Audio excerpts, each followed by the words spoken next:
வணக்கங்க. ஹரிஷ் செல்லங்க சேனலுக்கு உங்கள வரவேற்கிறேன். இன்னைக்கு நம்ம எத பார்க்க போறோம்னா, பிக் பாஸ் வந்து தான் பார்க்க போறோம். அதுல வந்து டிக்கெட் டு ஃபினாலேக்கு வந்து டாஸ்க்லாம் நடந்துட்டுருக்கு. அத பத்தி தான் பார்க்க போறோம். அதுல யார் எந்த கண்டஸ்டன்ட்ட பத்தி பார்க்க போறோம்னா, சௌந்தர்யாவ பத்தி தான் பார்க்க போறோம். சௌந்தர்யா பத்தி சொன்னாலே நெறைய பேருக்கு வந்து பாதி பேருக்கு பிடிக்காது. சில பேருக்கு ரொம்ப பிடிக்கும். கியூட்டும்பாங்க, நல்லா இருக்கும்பாங்க. சில பேர் வந்து வெளில பிஆர் வச்சு தான் வந்திருக்கிறா. அதனால தான் இவ்வளோ நாள் டிராவல் பண்ணியிருக்கா. ஒண்ணுமே பண்ணாமயே இருந்துட்டு எப்படி இவ்வளோ தூரம் வர முடியும்? அப்படின்னு சொல்லி நெறைய பேர் பலவிதமான பேச்சுக்கள்லாம் போது. நம்மளுக்கு உண்மை எது அதெல்லாம் தேவையில்ல. நமக்கு சௌந்தர்யா இப்ப கேம்ல இருக்கிறா. அதான் மேட்டர். ஆனா வந்து என்ன பொறுத்தவரைக்கும் நான் என்ன ஆரம்பத்துலேருந்தே நெனச்சேன்னா, அந்த பொண்ணு வந்து உண்மையா இன்னசென்ட் தான். எப்படின்னா சில பேர் இன்னசென்ட் மாரி காமிச்சுப்பாங்க. அதுக்கப்புறம் சில இடத்துல வந்து என்னதான் மறைச்சு, மறைச்சு வந்தாலும் ஒரு நாள் ஒரிஜினல் ஃபேஸு வெளில வந்துரும். அது மாரி வந்துரும். அப்படி இதுக்காக ஷோவுக்காக நடிப்பாங்க. வெளில கேரக்டர மாத்தி பண்ணுவாங்க. ஆனா வந்து போக, போக, போக ஆரம்பத்துல நம்மளுக்கும் அப்படிதான் அது என்ன இந்த பொண்ணு இப்படி பண்ணுதே! பேசுறது, வாய்ஸும் அந்த மாரி இருக்கு அந்த பொண்ணுக்கு. கத்துறப்ப சாதாரணமா பேசினாலே கத்துற மாரி இருக்கும். ஸோ அது ஒண்ணு. அப்புறம் வந்து இந்த முடிய தூக்கி போடுறது, இதெல்லாம் ஒரு குறைபாடா சொன்னாங்க. கண்டஸ்டன்ட்லாம் சொன்னாங்க. விஜய் சேதுபதி சொன்னாரு. ஆனா, அது கூட வந்து பார்த்தீங்கன்னா, ஒரு இப்படி பண்ணக்கூடாது, பண்ணலான்னு கூட தெரியாம ந ந வீட்லலாம் இருக்கிற மாரி நேச்சுரலா இருந்திருக்குது. அதே மாரி வந்து இந்த ஒருத்தர பார்த்து பழிப்பு காட்டுறது, பண்றதெல்லாம் பார்த்தீங்கன்னா, சின்ன பசங்கலாம் பண்ணுவாங்க. ஸோ, அது மாரி ஒரு குழந்தைத்தனமா வந்து அதெல்லாம் பண்ணலாமான்னு கூட தெரியாம அந்த அளவுக்கு பண்ணிட்டு இருக்குது. ஆனா, இப்ப நல்லாவே ஃபுல்லா மாத்தியாச்சு அதெல்லாம். சொல்லி, சொல்லி மாத்திட்டா அதெல்லாம். அது ஒரு பக்கம். ஸோ, இதனால வந்து நம்ம அத பத்தி நம்ம சொல்ல வேணாம். ஆனா, என்ன பொறுத்தவரைக்கும் அந்த பொண்ணு வந்து ரியல் அது ஃபேக்கு கிடையாது. அதான் ஷோக்காக அத மாத்திக்கிட்டு ஓட்டு வாங்குறதுக்காக நடிச்சுக்கிட்டு, சில பேர் வீக்கெண்ட்ல வந்து மாறி வீக் டேஸ்ல ஒரு மாரி இருப்பாங்க. வீக்கெண்ட்ல வந்து கொஞ்சம் மாறிடுவாங்க. அப்படிலாம் கிடையாம, எப்போதும் இருக்கிற மாரி தான், எப்போதும் பண்ற மாரி தான். அது அது என்ன தோணுதோ பண்ணிட்டு அப்படியே தான் இருந்துட்டுருக்கு. மக்களுக்கு புடிச்சிருக்குது. ஆனா ஓட்டு போட்டு இப்போ வரைக்கும் வச்சிருக்கிறாங்க. ஆனா இன்னொன்னு வந்து பார்த்தீங்கன்னா இந்த ஷோ போயிட்டுருக்கு. இதுல வந்து ஒ சௌந்தர்யா இல்லைன்னா கூட ஷோ வந்து கொஞ்சம் இன்ட்ரஸ்டிங்கா இருக்காது, என்ன பொறுத்தவரைக்கும். ஏன்னா, அந்த பொண்ணு பேசுறதாகட்டும், போகட்டும், ஒரு சமயத்துல கியூட்டா இருக்கும். ரசிக்கிற மாரி இருக்கும். அது பேசுற தமிழ் எல்லாமே ஒரு மாரி அ சிலதெல்லாம் வந்து அதான் சொல்றேனே, எது பண்ணாலும் வந்து ஒரு மஞ்சரி ஊத்துற சொல்லியிருப்பாங்க. எப்படின்னா, நான் கூட திட்டிட்டேன். சண்டைக்கு வரப்ப அந்த ஒரு மேட்டர் வந்து சண்டை வந்தப்ப கூட திட்டிட்டேன். அப்ப வந்து அதுக்கப்புறம் பார்த்தா, அது உட்காந்து சட்டிய வழிச்சு வச்சு சாப்பிட்டு போறப்ப, ச்சே இதுகிட்டயா போய் நம்ம போய் பண்ணாது ஒரு 2 கட்டா மாரி சொல்லுவாங்கல்ல, அது மாரி இதுகிட்டயே போய் நம்ம சண்டை போட்டோம் அப்படின்னு தோணிவிட்டோம். உண்மையிலே அப்படிதான் கேரக்டரே. அந்த பொண்ணு ஏதோ பேசணும் அப்படின்னு சொல்லி பேசுது. பண்ணணுன்ட்டு மத்தபடி வந்து இதுக்காக நடிச்சு பண்ற மாரி எனக்கு தெரியல. ஸோ அந்த மேட்டர் ஒரு பக்கம் இருக்கட்டும். இப்ப நம்ம வந்து டிக்கெட் டு ஃபினாலே டாஸ்க்க பத்தி பார்ப்போம். அதுல வந்து ஃபோன் டாஸ்க்க பத்தி தான் பார்ப்போம். அதுல ஃபோன் வந்து வச்சிருந்தாங்க. அந்த ஃபோன் பார்த்துருப்போம் நம்ப. ஃபோன் எடுப்பாங்க. யார் எடுக்குறாங்களோ, அவங்களுக்கு ஒரு டாஸ்க் குடுத்து அவங்க பண்ணக்கூடாது. மத்தவங்கள பண்ண வைக்கணும். அது மாரி. அவங்க பண்ணிட்டாங்கன்னா, அந்த பண்ணவங்களுக்கு வந்து இவங்களோட பாயிண்ட்லேருந்து ஏதோ ஒரு டீல் பேசிட்டு கொஞ்சம் குடுத்துறணும்.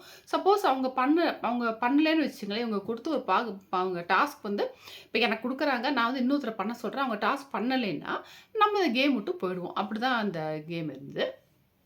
இது மாரி இருக்கிறப்ப, சௌந்தர்யா வந்து ஒரு ஃபோன் வருது. ஃபோன் வந்தோனே போய் எடுத்துடுறா. எடுத்துட்டு பிக் பாஸ் கிட்ட வந்து கான்வர்சேஷன் நடக்குது. அத பார்த்தா, உங்களுக்கு பிடிக்காதவங்க சௌந்தர்யாவ பிடிக்கலன்னு சொல்றவங்க கூட வந்து சிரிக்காம இருக்க மாட்டாங்க. அவ்வளவு சிரிப்பு சிரிச்சு எனக்கு சிரிச்சு சிரிச்சு கண்ல தண்ணியே வந்துருச்சு. அப்படி ஒரு இது இவ்ளோ இன்னசென்ஸ் வந்து அப்படி நல்லாவே தெரியும் இந்த பொண்ணு பேசுறதுல. அது எவ்ளோ ரியல் பாருங்க. இப்ப நார்மலா ஒரு பேசுறது புரியல பண்ணா நம்ம எப்படி பிஹேவ் பண்ணுவோம்? அதே மாரி பிக் பாஸ்ட்ட பேசுற மாரியே இல்ல. ஒரு தயக்கமோ, ஐயோ! பார்த்து பேசணுமே அப்படி கூட இல்ல. ரொம்ப ரொம்ப நேச்சுரலா வந்து அது பிடிக்காதவங்க கூட கண்டிப்பா அந்த வீடியோ அட்டாச் பண்றேன் பாருங்க. அது சிரிச்சு சிரிச்சு நம்மளுக்கே கண்ல அப்படி தண்ணி வந்துரும். அந்த அளவு இருந்தது. அப்புறம் இன்னொருத்தர பேசுறப்ப பார்த்தீங்கன்னா, பேசிட்டு இருக்கப்ப பிக் பாஸ் ஃபோன்ல எப்படி பேசினாரு? நல்லா பேசினாரு கேட்குறாங்க. அப்ப அவரா பேசினாரு? பிக் பாஸா பேசினாரு? நம்மகிட்டலாம் இங்க பேசுறாரா வீட்ல? அவரு தான் ஃபோன்ல பேசுறாரா? குரல்லாம் கொர கொரன்னு இருந்தது. வேற யாரோ நெனச்சுட்டேன். அப்படின்னு சொல்லி அது பேசக்கூட சார் அப்படின்னு தான் பேசியிருப்பா. அது ஒரு மேட்ரு. இன்னொன்னு இந்த டிக்கெட் ஃபினாலே டாஸ்க் ஆரம்பிக்கிறதுக்கு முன்னாடி எல்லாரும் உட்காந்து ஒரு மாரி ரொம்ப டிஸ்கஷன் போயிட்டு இருந்தது. எப்படின்னா, என்ன பண்ணலாம்? ஏதுக்கு கேட்பாங்க. சில பேர் வீட்ல வந்து இத்தன லைட்ஸ் இருக்கா? எத்தன இருக்குது? அது பொம்மை இருக்கு. அதெல்லாம் கேட்டிருப்பாங்க. ஸோ அதெல்லாம் கூட வரும். கவுண்ட் பண்ணிக்கணும்னு சொல்லி எல்லாம் பேசிட்டு இருப்பாங்க. ஆனா சௌந்தர்யா தனியா அந்த ஊஞ்சல்ல உட்காந்துட்டு என்ன பேசிட்டு இருப்பான்னா, நம்மளுக்கு வந்து ஜென்ரல் நாலேட்ஜ் சுத்தமா வராது. அப்புறம் மெமரி பவரும் சுத்தமா கிடையாது. மேத்ஸ்ல 0. டாஸ்க்கும் சரியா செய்ய வரமாட்டேங்குது.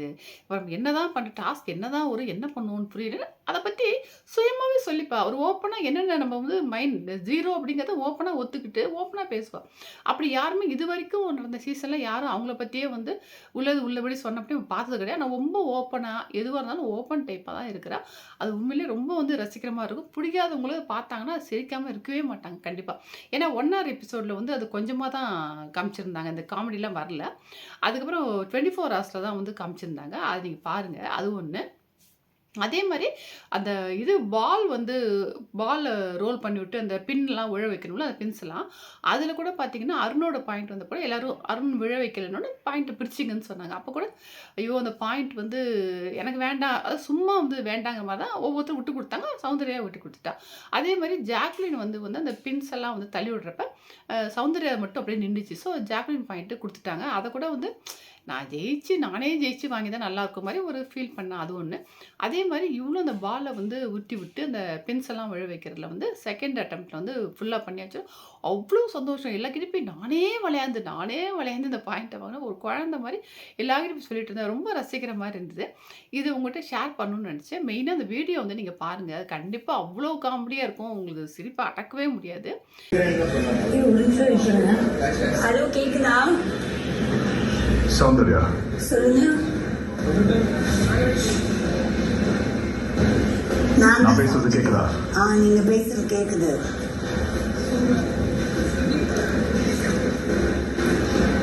தெளிவா கேக்குதா? இன்னும் பேசவே இல்லை. நீங்க தெளிவா தான் கேக்குது.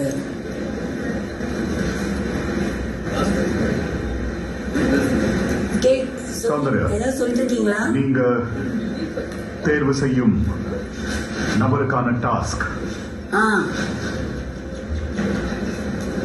அளவில் அதிகமா இருக்கும். யாரு? அழகா? சாரி நான் எல்லாம் தூரமா போங்க. ரொம்ப எனக்கு தெளிவா கேக்குதா? இப்போ தெளிவா கேக்குது. சொல்லுங்க. நீங்க தேர்வு செய்ய போகும் நபருக்கான டாஸ்க் இதுதான். அளவுக்கு அதிகமா செட் மீல்ஸ் கொடுக்கப்படும். இன்னொரு வாட்டி ரிப்பீட் பண்ணுங்க. அளவுக்கு அதிகமா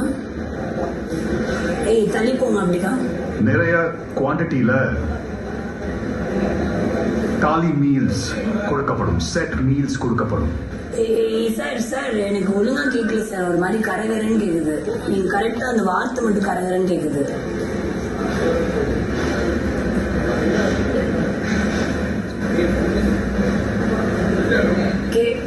இருக்கீங்களா சார்?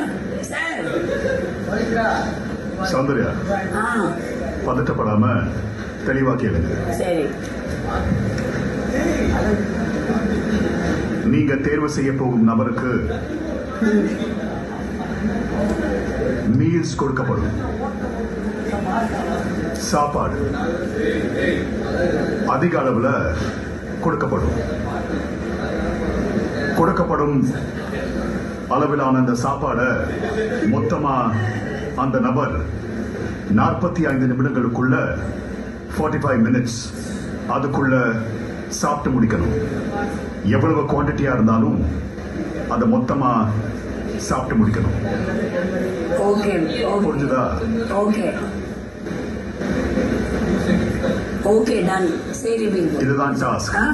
செட் மீல்ஸ் கொடுக்கப்படும் அளவில். ஒரு நிமிஷம், இன்னொரு ஒரே ஒரு வாட்டி. சாரி, ஒரு நிமிஷம் இருக்கீங்களா? ஒரு நிமிஷம் திருப்பி ஒரே ஒரு வாட்டி. ஒரு டாஸ்க் புரிஞ்சுதா?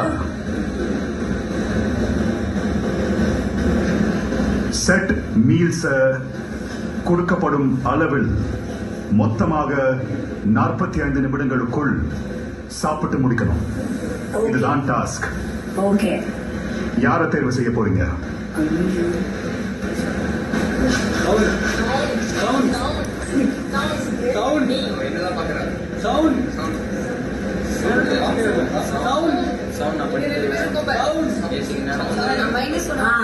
விஷால். முதல்ல விஷால தனியா கூட்டிட்டு போய் இந்த டாஸ்க விளக்குங்க. நான் விளக்குறேன். ஒரே நிமிஷம். அது முதல்ல ஒரு வார்த்தை சொன்னீங்களா? அது என்னது? ரூல்ஸா? செட் ரூல்ஸ் கேட்டது.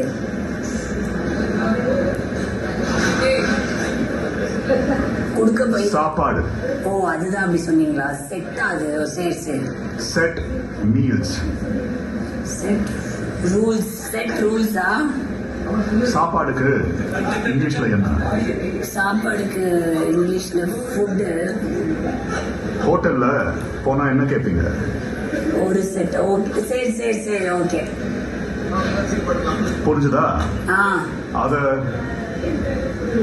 கொடுக்கப்படும் அளவில் ஆ மொத்தமாக சாப்பிட்டு முடிக்கணும். சரி. இவ்வளவுதான் டாஸ்க். சரி, ஓகே ஓகே ஓகே சார். சரியா? ஆ வச்சுட்டுமா? இல்ல கொஞ்ச நேரம் பேசலாம். அப்புறம் சரி சரி சரி சரி, வச்சு அப்புறம் எதுவும் இல்லைங்க. வைக்கலாம். சரி வைக்கிறேன். சரி. இந்த வீடியோ உங்களுக்கு பிடிச்சிருந்தா லைக் பண்ணுங்கள், ஷேர் பண்ணுங்கள், சப்ஸ்கிரைப் பண்ணிக்கோங்க. பிடிச்சிருந்தா எப்படின்னு சொல்லி கமெண்ட்ஸை சொல்லுங்கள். தேங்க்யூ.